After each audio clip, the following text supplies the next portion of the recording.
All right, hello. This is me talking into a Zoom recording, which I don't usually use to record video. I usually record off of my iPhone, but I do use this microphone, which is a Rode microphone, to do my audio. This microphone is one that is what's called a cardioid microphone, in that it is um, it only records like in a bubble right in front of it.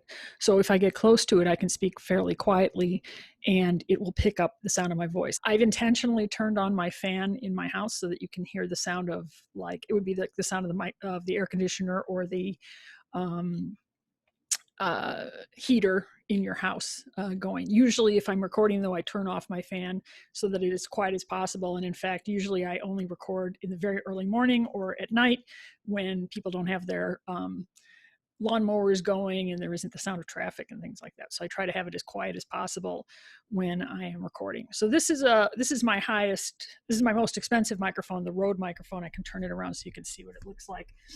And hopefully right now my voice sounds quieter because I'm not in front of it. But it's got a spit guard on the front so that when I make sounds, it doesn't pop.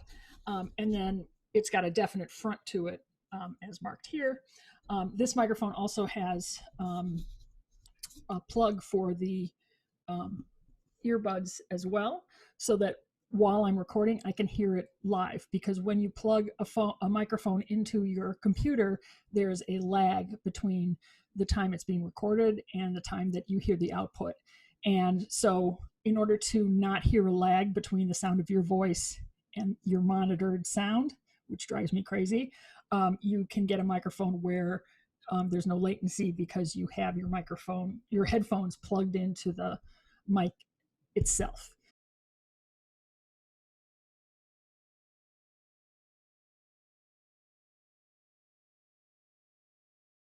So you'll see that in the descriptions of some microphones. You don't have to spend a lot of money to get that option. Most podcasting microphones have that. So this is my Rode microphone. Again, if you talk into the front of it, it's a much better microphone. And this is the one that I usually use when I'm recording for videos for my class. Okay, so now I'm going to go to the microphone that's with my notebook. All right. So now this is the microphone that comes with my MacBook. This would just be my computer, my laptop, the microphone that it works with. And so this is fine for Zoom meetings and seems to be good for that. It's fine. It's not as high quality as the Rode microphone, but it's pretty good, I think. Other times when I want to make sure that I'm not going to get any sound back from my,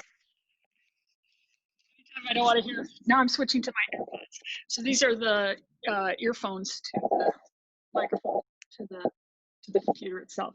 So now I'm actually talking into the AirPods. So this I find is a more tinny sound. But sometimes if I need to be moving around, I get a better result because the sound of the microphone doesn't change when you're moving. It doesn't depend on how close you are to the computer because the sound is going to be the same whether or not you have your headphones on. So I think headphones are a good alternative. If the mic is there, so a headset of some sort, that I think is a lot better. Again, it's like the cardioid mic, because the mic is specifically set so that it's only going to be trying to pick up sound near your mouth, so you won't be hearing the people in the room next to you.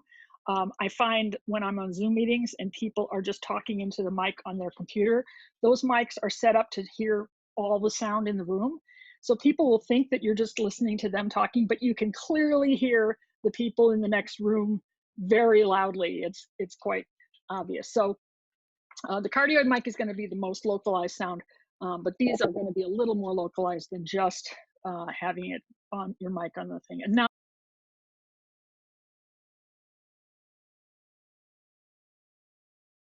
now the last thing I want to do is try a lower end mic, which has latency monitoring, which is this one, which I just got from Amazon.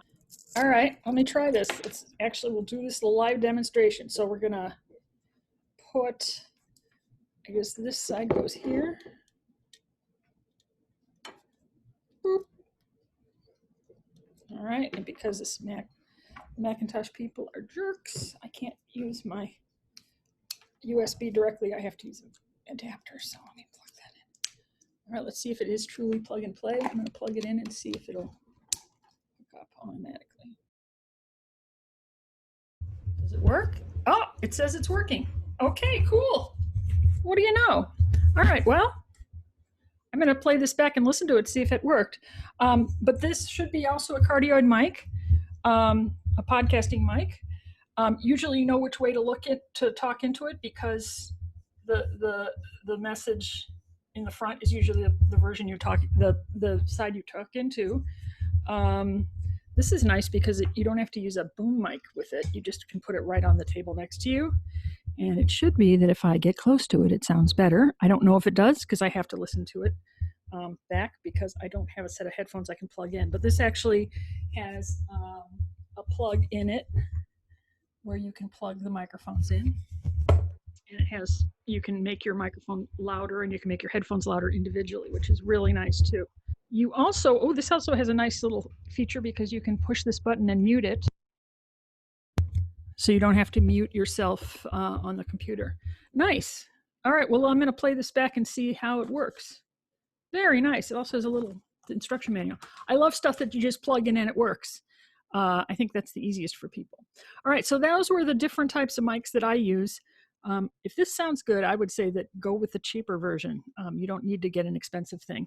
The microphones are getting cheaper as time goes by. I got this about 2 years ago, and probably you can get away with something much cheaper and nice. And this would be great also, not only for recording videos, but also for recording over voiceovers on videos.